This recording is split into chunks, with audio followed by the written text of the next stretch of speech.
Welcome everyone to the Week 2 Waiver Wire show presented by the 33rd team.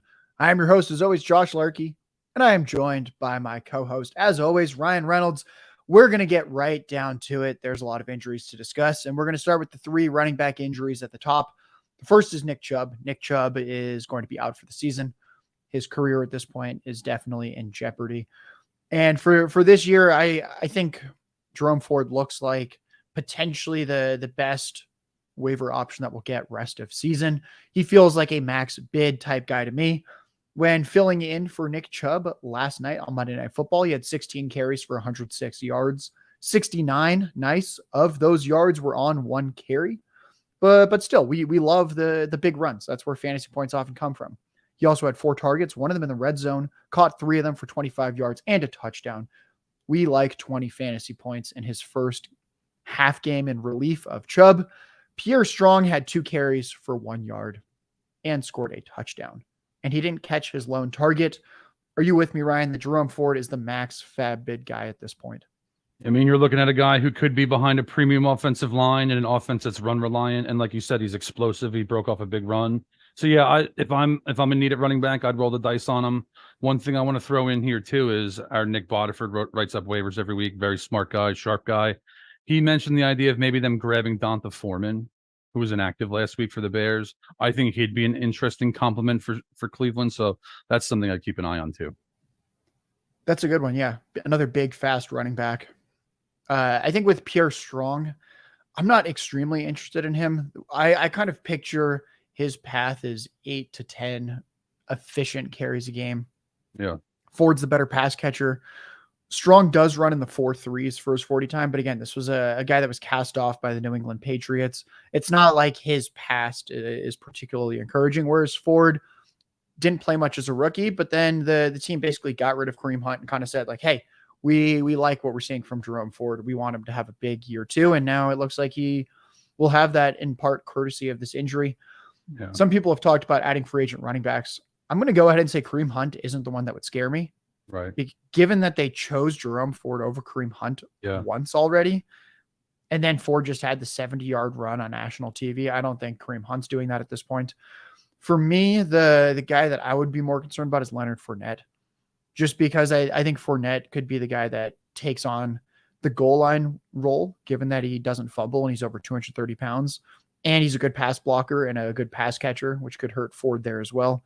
He's really the only guy I'm particularly concerned about. Is there anyone else that concerns you with Ford? I'm still all in max bid on him, but I do want to point out that I think Fournette is the one guy that can hurt him right now. Yeah, I agree. I'd have Fournette definitely ahead of Kareem Hunt because if they wanted Kareem Hunt, he'd already be on the team. So there's that. What I was thinking. And again, like Nick said, I think Donta Foreman's interesting, especially if he gets released. That would make a ton of sense if they brought him in. Yeah, Foreman prior to this year had 2 consecutive years where he looked really good in a 15 carries per game type role. Right. Let's turn to Saquon Barkley in the New York Giants. Saquon Barkley, according to Adam Schefter, is going to be out 3 weeks with a sprained ankle. I mean, whoa, boy, it's not an exciting backfield, and we want everyone to know you should not be starting any Giants running back this week because they play the 49ers. We'll start with Matt Breida. He's 190 pounds. I think he doesn't catch passes. I think this is someone that you let your league mates spend some fab on. Do you see any kind of role for him? I'm thinking 10 carries a game and not much else. I could actually see them trying to make him the lead back in pretty much every facet. I just don't think it's going to last long. And in years past, like this guy ends up with 3 injuries on the injury report after 1 game, plays through them. I think that's probably what they're going to try just because he's the only reliable guy, even sort of reliable guy that they have. I don't think we have much to say about Gary Brightwell. Do you have anything to say about him? I think he's someone that we should just ignore completely. I don't see him being fantasy relevant. I have one comment on him in the Thanksgiving game against Dallas last year when Saquon Barkley was nicked up. Brightwell actually was more explosive than him in that game. That said, I'm with you. Like supplemental work at best, most likely. The guy that I would be stashing this week would be Eric Gray. He was taken in the 4th round this year of the NFL draft by the Giants. He had 3 seasons in college with more than 20 receptions. An adequate runner as well. His problem is he's slow. But other than that, a great pass catcher. and he's got some size, about 210, 215. I think he's a 3 to 5% fab guy where you're not going to play any Giants running back week 3 against the 49ers. But for me, I think I'd wait and see on him since he has the frame to hold up to some serious work, and he's the clear best pass catcher when you look at his resume. Anything to add on to the rookie there?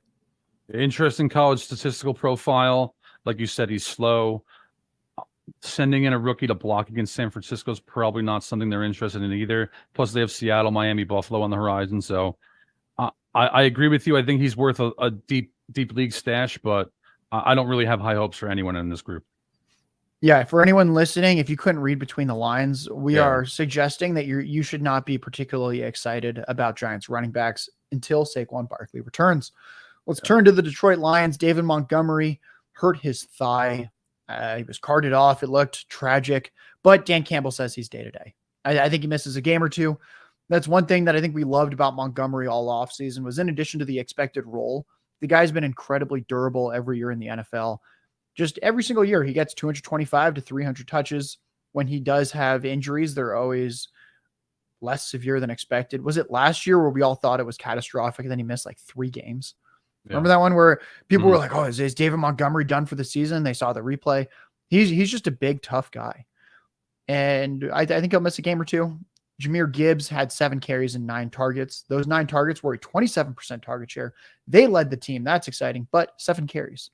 I don't think Gibbs is going to get more than, 10. And that opens the path for Craig Reynolds to be the lesser version of David Montgomery, be that hammer for a week or two. I'm not super interested in him, but I think if you need someone for this week, I think he's passable. They play, the Falcons in week 3, which is a fine matchup, given that it's a great offensive line. I don't think you want to bid more than 5% on Reynolds, probably closer to the 3 range. Anything else to add on Craig Reynolds before we move on? Yeah, I think the ideal time you're targeting him is if you're trying to insure David Montgomery or if you're just in a deep league. But, the thing about this is the Lions have an excellent offensive line, so just about anyone could have success there. But, yeah, I'm thinking 1 or 2 weeks max 2. Our guy Nick Bodiford does our waiver column. It is the best in the business. It comes out on Monday, and then he updates it for Tuesday. It's incredible. And you and I have been wrong about the Rams so far. We were not particularly excited about Puka Nacua. He had no draft capital. He's pretty slow. It turns out that he's a PPR monster. And we were not excited about Kyren Williams. He often looks like just a guy. He's extremely slow. However, if we date back to the history of Kyren Williams as a prospect, I loved him a year and a half ago. I remember February 2022. I had nearly 100% exposure to him in pre-NFL draft best ball. This was a guy who caught a ton of passes in college, who was instinctual as a runner, and was probably going to get drafted in the 2nd round. And then the combine hits in March. He runs a 4.6 at 200 pounds. Or no, just under 200 pounds. It was like 195, I believe, running a 4.6. And it was like, well, there goes the draft capital. I stopped drafting him. I stopped caring about him. Nick held firm, and that was clearly the right move because in week 2, Kyren Williams had 14 carries for 52 yards and a touchdown. He ran 48 routes, had 10 targets, caught 6 of them for 48 yards and another touchdown. Nearly 30 fantasy points on the week. He's not available in most leagues, but if he's still available in your league, Ryan, is this a max bid guy as well, where we have the rare week of Ford and Kyren Williams emerging rest of season? What a great question. I wrote waivers that established the run for the previous 4 years. I handed that off this year due to time constraints, and I've never once been in a situation where maybe there's 2 max fab players. That's fascinating. I think he has to be because, are you scared of Ronnie Rivers, Josh? No, that sounds like a creative player as well. So, yeah, Cam Akers has been excommunicado apparently by Sean McVay, so he's off the board. Zach Evans is a rookie. Nick knows his stuff. Nick's been a Kyren Williams guy. I don't really think he's a great player, but volume is king. And, we saw him get 10 targets last week. So, yes, if you don't have a running back too, I'd roll the dice on him or Ford this week for sure. And to Nick's point, Kyren Williams shouldn't be available anywhere after this week in fantasy land. Yeah, I think the Cam Akers, this type of situation always cracks me up. a running back is just, as you said, excommunicado from the team. And then they're like, hey, we're going to field trade offers at the least valuable position in football for a guy that you've seen in the building for 4 years and don't like. Yeah. All right, moving on to something a little more exciting than Cam Akers, which is Nico Collins. Year 3 for Nico Collins. This guy's exploding, averaging 10 targets, 6.5 catches, 113 yards, scored a touchdown in one of his 2 games. I think we can shout out CJ Stroud for being competent in garbage time. But I don't think the garbage time is ending anytime soon. I remember talking about this before the season started, and I was like, here's why I think Nico Collins is kind of interesting, is that he had the same targets per route run last year as Devonta Smith at a higher depth of target. And I was like, I understand he's not competing with A.J. Brown and Dallas Goedert, but it's at least mildly interesting that the peripherals line up here and that he's a much bigger body than Smith. It seems like it's paying off in more ways than I ever could have imagined. Anything else here to add on what you've seen watching Nico Collins? Does the film match the stats here? Yeah, I think it's more of a case of lack of competition than Nico Collins is a great player, but he's the most consistent, best thing they have in town right now. And if they continue to play from behind constantly, we can expect reasonably high volume. That said, I'll whisper this into the microphone. We've been targeting Colts perimeter corners through the first 2 weeks. So we were on Nico Collins last week in part because of that. So not sure I expect last week's spike to be the norm, but definitely like Nico Collins. Speaking of the Colts, talk about Zach Moss. We talked about him yesterday as well on the Fantasy and Betting Show when we recapped week 2 action. Zach Moss was the only running back to touch the ball on Sunday for the Colts. 18 carries, 88 yards, and a touchdown. 4 targets, 4 catches, 19 receiving yards. I think until Jonathan Taylor returns, he's a fantasy RB2. And I'm going to float this. I think I saw this on Twitter last night. Would it shock you if Jonathan Taylor never plays another snap for the Colts and the Browns grab him? Because if there's another guy that looks a little bit like Nick Chubb, it might be a Jonathan Taylor. Browns are clearly in win now mode. What do you think about that? And does that entice you more about Zach Moss? Where if we knew that was happening, dare I say it, we would have 3 max bid guys. I would not max bid Moss. You don't need to. Yeah, no. But that is the case for him. Yeah, no, I completely agree. Cleveland is the kind of team that probably would trade for Jonathan Taylor too. Part 2 is how they handle the Jonathan Taylor situation scares the daylights out of me. So I agree with you. If he never played for the Colts again, it wouldn't stun me. And Moss was much better than Deion Jackson in week 2. Yeah, Deion Jackson, 1 yard per carry. Yeah. In week 1, Zach Moss, more than 4 yards per carry. The offensive line was the same. Let's move on to another exciting young player in Jaden Reed.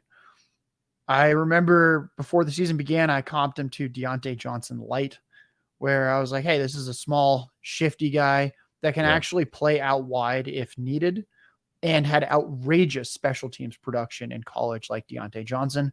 Week 1, he tied Romeo Doubs with 5 targets for the team lead. Then he leads the team with a 32% target share, 8 targets in week 2, catches 4 of them for 37 yards and 2 touchdowns.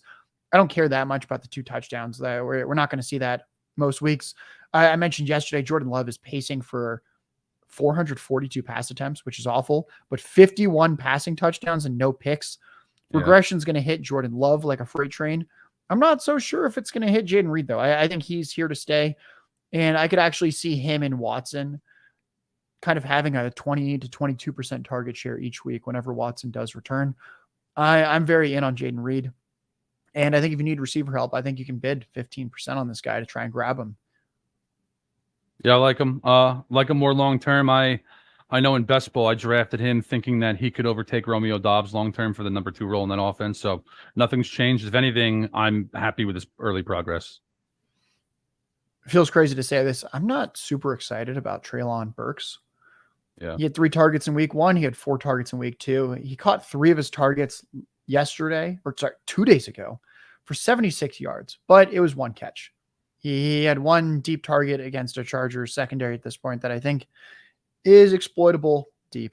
I don't think we want too much action on the auxiliary Titans pass game options at this point. Anything to add here on Burks, who I'd say to this point, it's just been a massive disappointment.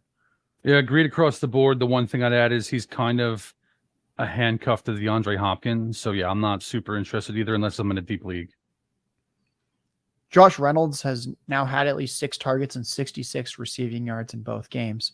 That's too many sixes. We're going to move on. I think he's flex viable until Jameson Williams returns in week 7. And I don't think it's anything super exciting, but I do think it's worth mentioning that I think you can start him without worrying too much as a flex in deeper leagues for the next 4 games. So I think that's at least something. Anything to add here on what you've seen out of the tall, lanky former Rams product? Yeah, that's where I was going to go with it. Jared Goff played with them with the Rams. He's played with them a couple years in Detroit now. Outside of Amon St. Brown, he's the only other guy he has real rapport with. So yeah, he's not really a huge ceiling, but he's been very stable. And you're right, he probably is going to continue to be so until Jameson Williams returns. Yeah, I think if for some reason you're demolished at receiver, bid 7%, get him. And I think you start him the next few weeks, and it's fine. Yeah. Rashid Shaheed's a little more exciting, a little more volatile. He's had at least 4 targets and 63 yards in both games. I really don't want to start Rashid Shaheed in most leagues, but I will say this. I think his path is Michael Thomas gets hurt again. And I think that's kind of the reasoning for grabbing him before he gets too expensive. I think if Michael Thomas goes down, it's too late. So I think if you're in a deeper league, you kind of grab him for a couple percent fab, given that you might be like, well, only a couple percent. Yeah, there's so many guys out there right now that people are going to prioritize. Shaheed's like the 15th player we've mentioned. I think you throw a couple percent fab and you just stash him and see what happens with Michael Thomas. Anything to add here on their field stretcher? Yeah, I like that. As a talent, he's explosive. To go back to his Raider days, how he's being used is a little bit reminiscent of how Henry Ruggs was used before his, off-field incident derailed his life and career. But I agree, he's not going to be a big volume guy, but he is going to have spike weeks, kind of like him more in DFS than season long, but he's worth a stash. He is. Hunter Henry has at least 5 catches, 52 yards, and a touchdown in both games. Top 12 tight end option moving forward, maybe even a top 8 fantasy option. I think you should bid 10 to 15% if you're desperate for a tight end. Anything to add here on Henry? It looks like he's going to be the clear preferred tight end option over Mike Gesicki. Yeah, the other thing that's appealing about that is Mac Jones has actually been pretty good through the first 2 games, and they don't really have a very good wide receiver room. So Hunter Henry can feasibly be at least close to the top target earner on the team. So I agree with you. If you're dicey at tight end, I'd be aggressive on him now because he's not going to be available too much longer. Yeah. Thanks to everyone for sitting for the Kyren Williams talk. We have 2 more Rams to talk about. Tutu Atwell.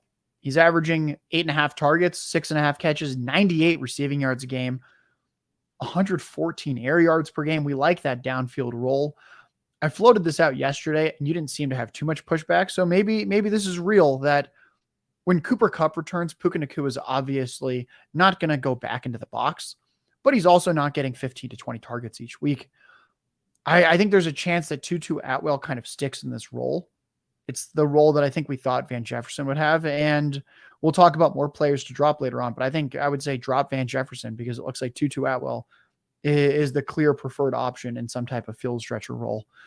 How much would you want to bid on Tutu, given that Kupp returns probably in 3 weeks, but that role might just be his rest of season? I'd probably still want to I like to try to get guys cheap in these situations, so it would still be 3 to 5% for me in the overwhelming majority of scenarios. But, if FFPC main event team where I'm a little dicey at flex, I might go up to 8 or so. And I do agree. I talked to Jordan Vanek about this on Friday. We watched a little film, and I think his role is stickier than Puka Nacua's as well. Although, like you said, I don't think he's just going to be erased even when Kupp comes back at this point. The other Ram is Matthew Stafford. He's thrown for over 300 yards in both games without Kupp. Yeah. Only 1 pass touchdown through 2 weeks. They've basically all gone to the ground with Kyren Williams. That's probably not going to continue rest of season. We generally see that it's kind of random outside of like 3 or 4 offenses where the touchdowns, passing versus rushing go. There's going to be teams like the Eagles that might skew more rushing touchdowns. Teams like the Falcons that might skew more rushing touchdowns. Chiefs skew more pass touchdowns, but most teams, it kind of balances out in the long run. I think Stafford, the touchdowns are going to come. And Cooper Kupp is going to come back as well. What have you seen out of him? Does he still look like the borderline Hall of Famer that he was 2 years ago? Yeah, he's been awesome. If you were going to ask me who the biggest difference maker was so far this season, I'd actually say Matthew Stafford. They won a game primarily because of him. They stuck with the 49ers for the most part last week. So guy's always been good. We saw it with Kenny Golladay. Kenny Golladay got a $100 million contract due to playing with Matthew Stafford, so he can make it work with anyone. Yeah, I mean, if you need a streaming option, he's far and away the best one, especially this week against Cincinnati. Let's turn to 3 young rookie receivers to stash. Marvin Mims ran 10 routes in week 1. Then he only ran 6 routes in week 2. I think that's the last time all season he runs 6 routes. 2 targets, 2 catches, 113 yards, and a touchdown. I think we can safely say the cat's out of the bag, and they're going to feature Marvin Mims significantly more. And I'm actually not going to ask you too much about Marvin Mims. I'm going to ask you more about Russell Wilson, because again, Mims has only run 16 routes. Does Russell Wilson look better this year than last year? Yes, definitely. No question. All right, let's turn to Jalen Hyatt. I'm going to kick this one to you. 2 targets, 2 catches, 89 yards last week. How do you see him moving up the pecking order with the Giants rest of season? The interesting thing about Hyatt is he has an elite trait. He's an elite speedster. He had a great August, throughout Giants camp this preseason, positive things about Hyatt. He's already played this year. The first play of the second half when they were down 20 points was a deep shot to Hyatt. And the thing here is, this is what's really exciting about it, is the Giants have such an ambiguous wide receiver room. He's the kind of guy who could break through and end up being the top guy in that group sooner than later. He's a guy where if you have a good team and you're looking through a breakthrough wide receiver, he's the guy I'm trying to get right now. I would agree there. One other guy, I'm going to give a shout out to our head of DFS, Jordan Vanek, was all over Tank Dell this offseason. Yeah. He said, I know that he's 165 pounds, but the guy can play. And he looks like one of the premier route runners in the NFL. I mean, Noah Brown is on IR. That is apparently what it took for Tank Dell to get that wide receiver 3 job. But hey, I think it's going to be his job rest of season, because as the starter last week, he had a team high 10 targets, caught 7 for 72 yards and a touchdown. Also, it's always good to look at the small guys in air yards, because we want to make sure we're not picking up a Rondale Moore. We are not. 95 air yards this past week. So Tank Dell certifiably not limited to next to line of scrimmage. Similar role to Tutu Atwell, but he plays on the Texans. We'd prefer Atwell, given that he plays with Stafford, but I think Dell is kind of the consolation prize here. Anything to add here to Tank Dell? I'd say he's already the best separator the Houston has. So again, Nico Collins has been good, but Tank Dell actually has a path to being at least close to the top target earner on this team by the end of the year. So again, I like him too. And again, shout out to Jordan Vanek. No one knows more about wide receivers than that guy. Let's talk about a few players to drop. I'm going to run through these rapid fire. Khalil Herbert had 9, then 7 carries. He did have 5 and 3 targets, but I think we both agree Roschon Johnson's a better pass catcher. Roschon Johnson is coming. I think Khalil Herbert at this point looks like a committee back in an offense we're significantly less excited about after 2 weeks. Samaje Perine, our Lord and Savior. We enjoyed him this offseason. And unfortunately, it just doesn't seem like it's panning out. He led the Broncos running backs in snaps this past week, but that somehow translated to 1 carry and 4 targets. I guess they like him pass blocking. The very, very pint-sized undrafted free agent Jaleel McLaughlin had the team's lone goal line carry last week. Week 1, Javonte Williams had that team's lone goal line carry. Samaje Perine has not had one of those yet. Maybe he gets one, but I think ultimately this is the lowest upside player of the 3 in that Broncos backfield. Antonio Gibson is a handcuff on a bad offense. Brian Robinson's outtouched him 40-9 through 2 weeks. You can also drop Rashad Penny. He was healthy scratched in week 1. Week 2, he had 3 carries. We know DeAndre Swift had the big game, but you might not realize that Boston Scott had 5 carries to Penny's 3 in that game. Penny looks like the RB4 whenever Gainwell returns, and I don't think we want to wait for 3 injuries ahead of him. I mentioned before Van Jefferson, we can drop him too. He has 5 catches and 33 yards through 2 weeks without Cooper Kupp. And then the last one is Rashad Bateman. He's had exactly 3 targets in each game. He's running 20 routes a game. For context, the rookie Zay Flowers has run 31 routes a game. That's 50% more. Odell Beckham Jr.'s run 27 routes a game, despite leaving briefly in week 2 due to injury. What do you want to add here about Rashad Bateman? In best ball this year, I wanted pieces of all of the Ravens wide receivers to a degree, so I definitely was about even on Bateman. That said, every year I watch at least 100 college prospects getting ready for the year, getting ready to, that's basically builds the foundation of how I'm going to bet on these guys going forward.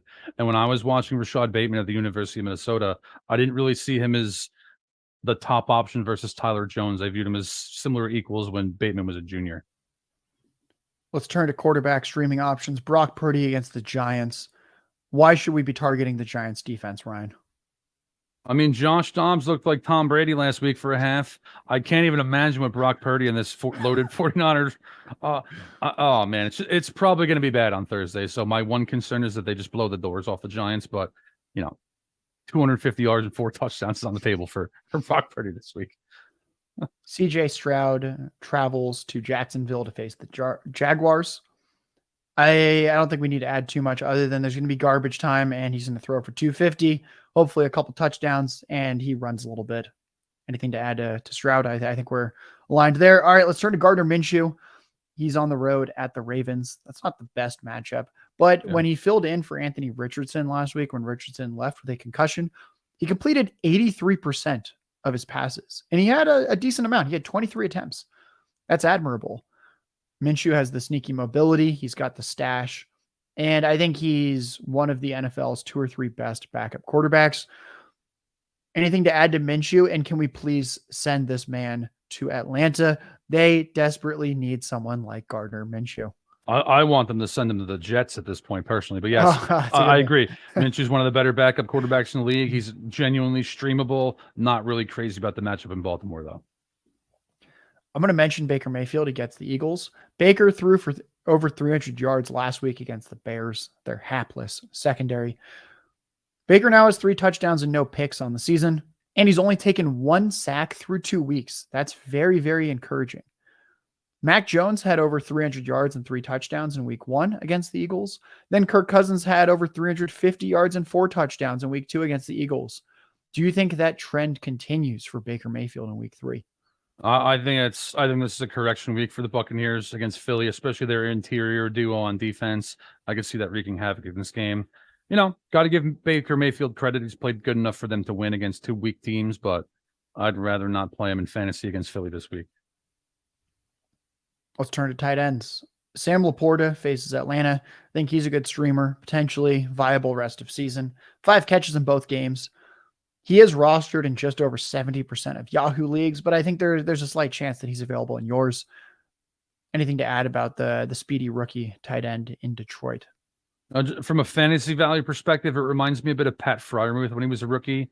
He saw better usage than we were thinking early on, and by the second half of the season, he was a top 12 tight end virtually every week. So I think if you're weak at the position, Laporta's a great guy to add. Jake Ferguson, I think you can stream him potentially this week at Arizona. There's some worry about just a blowout, but I don't know what they're doing, but I think at a certain point, Jake Ferguson gets a little more run. He's only had 16 routes per game through 2 weeks, but 5.5 targets a game.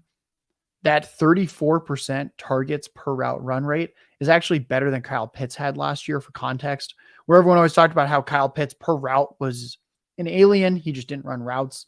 That's basically what we're seeing with Jake Ferguson on a much better Cowboys offense. The routes may never come, but I think it's potentially worth gambling on this week if you need a tight end. What have you seen out of him? Here's what I'll say about Jake Ferguson.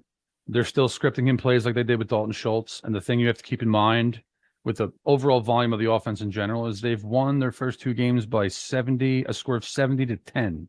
At some point, they're going to be in closer games, neutral game scripts, negative game scripts. I think better days are ahead for Ferguson. Hayden Hurst looked great in week 1, and then the whole Panthers offense. We were all unfortunately subjected to that last night. Wow. I don't really know what to say there, but people are running about Hurst. I'm significantly less excited about him after week 2. Is that where you're at with him as well? You're right. The Panthers game. The Panthers are hard to watch so far. But here's the thing: their wide receiver group is so underwhelming. I do think Hayden Hurst should again.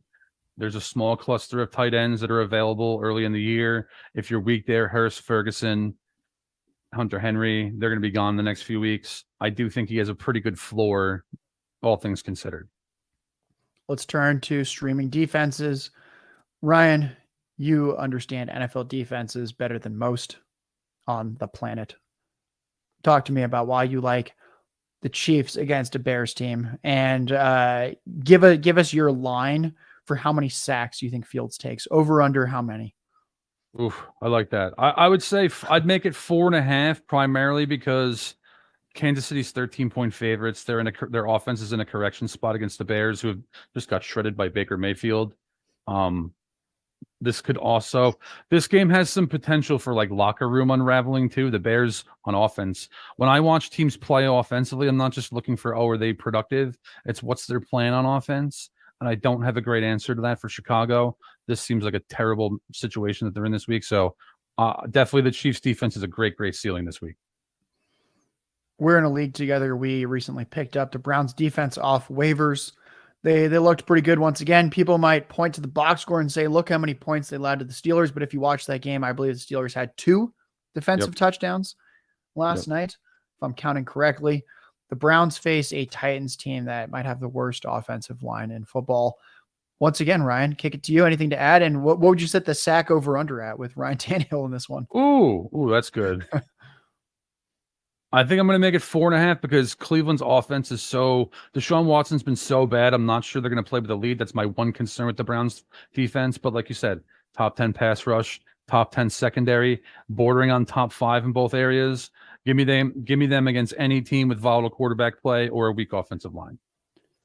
The Steelers are on the road to face the Raiders. Ryan, once again, give me a sack over under. I'm having too much fun with this. I will say we're not going to get another 4.5 given Garoppolo has yet to take a sack this season. Yeah, I was going to say I'm going to make it 2.5 since it's a road game and Garoppolo tends to get the ball out quick, but I think Pittsburgh is going to win, so maybe negative game script late. And then one more, the Dolphins face the Broncos in Miami. I think this is a weaker defensive option than the other 3. What's the path here for the Dolphins paying off? I mean, Washington had 7 sacks against Russell Wilson last week. That's the primary thing. Their pass rush is not as good as Washington's, but it's still a strong group. Vic Fangio is a very good defensive coordinator. When Russell Wilson used to face the Bears with Vic Fangio, he struggled against Chicago all the time. That said, like we mentioned before, Russell Wilson's much better so far this year than he was last season. Guys, I love how Ryan talks about football. I'm sure you all do as well. You can follow him on Twitter at Ryan Reynolds NFL. All our work is free on the33rdteam.com. You'll get fantasy rankings from me in a few hours, and Ryan's game-by-game previews will start to roll out later tonight. Ryan, I think there's a certain running back that a lot of fantasy managers are frustrated about. He had 0 carries last week. They're going to drop him. Maybe they should think twice before doing that. Who is this player and why? No, just from a roster construction standpoint, we always want to have a few premium handcuffs at the back end of our bench, as many as possible, really. And, the bottom line is Christian McCaffrey's the man, but he's also seeing massive usage. This Thursday night, the 49ers get the Giants. They're 10.5-point home favorites. I'm a Giants fan. I might sit in my house watching this game on TV with a paper bag over my head. That's how bad I expect this one to be. And with that in mind, I could see Elijah Mitchell having double-digit carries and a convincing win, take some workload off Christian McCaffrey. I think you should keep him for at least one more week.